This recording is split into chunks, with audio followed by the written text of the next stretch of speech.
தன்னுடைய மதிநுட்பத்தால் மற்றவர்களை மயக்கிக் கொண்டிருக்கும் என் மனதிற்கு இனிய மிதுன ராசினியர்கள் எப்படி இருக்க போது இந்த ஆணி மாதம் 2025 வருடம் கிட்டத்தட்ட ஜூன் மாதம் 15ஆம் தேதியிலிருந்து ஜூலை மாதம் 15ஆம் தேதி வரைக்கும் எப்படி எல்லாம் இருக்க போது கிரகங்கள் என்னவெல்லாம் இயக்க போகிறது என்னென்னமோ சொல்றாங்க. குரு வேற வந்து தலைக்கு மேல உட்காந்துருக்காரு. இன்னும் ஒன்றும் அப்படியே தெரியல. சில பேர் ஜென்ம குரு வனவாசம்ன்றாங்க, சில பேர் குரு தந்தா கொஞ்சம் பொறுப்பாயிடுவேன்றாங்க. நீங்க வேற எது வந்தாலும் நல்லா இருக்கும்ன்றீங்க, எதை தான் நம்புறதுன்னு தெரியல அப்படின்ற மாதிரி ஒரு இதுவா அதுவா அதுவா இதுவான்னு முடிவெடுக்க முடியாம அப்படியே குழம்பிட்டு இருக்கக்கூடிய என் மனதிற்கினிய மிதுனராசினியர்களே, இந்த மாதம் இந்த ஒரு மாதம் உங்களுக்கு எப்படி எல்லாம் இருக்க போகுது அப்படின்னா சூப்பரா இருக்க போகுது. இந்த சூப்பர் அப்படின்ற வார்த்தைக்கு பின்னாடி ஏன் இவ்வளோ ஸ்ட்ராங் அப்படி சொல்றேன் அப்படின்னா, கிட்டத்தட்ட தலைக்கு மேல 1 லைட் இருந்தாலே தாங்க முடியாது. நம்ம கிட்ட ஒரு 3 லைட் இருக்க போகுது. இந்த 3 லைட்டும் நம்மளோட 7ஆம் இடத்தை பார்க்க போகுது. பெருசா என்ன சொல்றது, பயங்கரமா கிளவரா வேலை பார்க்க போறீங்க அப்படி சொல்லலாமா? யூஸ்வலி நான் எடுக்கும்போதே சொன்னேன், மதிநுட்பத்தால் மற்றவர்களை மயக்கும் மிதுனராசி அப்படின்னு. மிதுனம்னாலே கொஞ்சம் கால்குலேட்டிவ் தான். கால்குலேட்டிவ்ன்றதை தாண்டி கொஞ்சம் சாமர்த்தியம்னு சொல்லிக்கலாமா? அழகா இருக்கு கேட்கறதுக்கு இல்லை? இந்த மாதிரி கொஞ்சம் சாமர்த்தியமா கால்குலேட்டிவா இந்த சூப்பர் அப்படி நீங்களே உங்களை கொண்டாடி கொள்ளக்கூடிய தன்மைகள் எல்லாம் இந்த தடவை நடக்க போகிறது.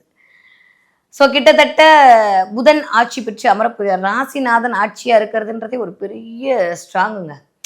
எப்பயுமே என் வீட்டில் நான் இருக்கின்றது ஒரு கெத்து. நான் நைட்டி போடலாம், நான் சுடிதார் போடலாம், நான் சாக்ஸ் போடலாம், எதையோ போடலாம். நான் என் வீட்டில் இருக்கேன், அதுவே ஒரு பெரிய ஒரு கம்ஃபர்ட் ஜோன் இல்லையா? என் ஃப்ரெண்டோட இருக்கேன், இல்லை அடுத்தவங்களோட இருக்கேன், எதிரியோட இருக்கேன், ஸ்கூலில் இருக்கேன், டீச்சர்ட் இருக்கேன், இதெல்லாம் தாண்டி என் வீட்டில் நான் இருக்கேன்ப்பா அப்படின்றதே வந்து அப்பாடி அப்படின்ற ஒரு நிம்மதி பெருமூச்சு கொடுக்கக்கூடிய ஒரு காலகட்டம். அப்படி இருக்கும்போது நம்மளுடைய தாட்டெல்லாம் வந்து நிறையா நம்ம வீடு தானே உரிமை அப்படின்றது நிறையா வந்துடும். தாட் ப்ராசஸ் நிறையா வரும். நம்மளுடைய விஷயங்கள் எல்லாம் நல்லபடியாக நடத்துவோம், பார்த்து பண்ணுவோம்.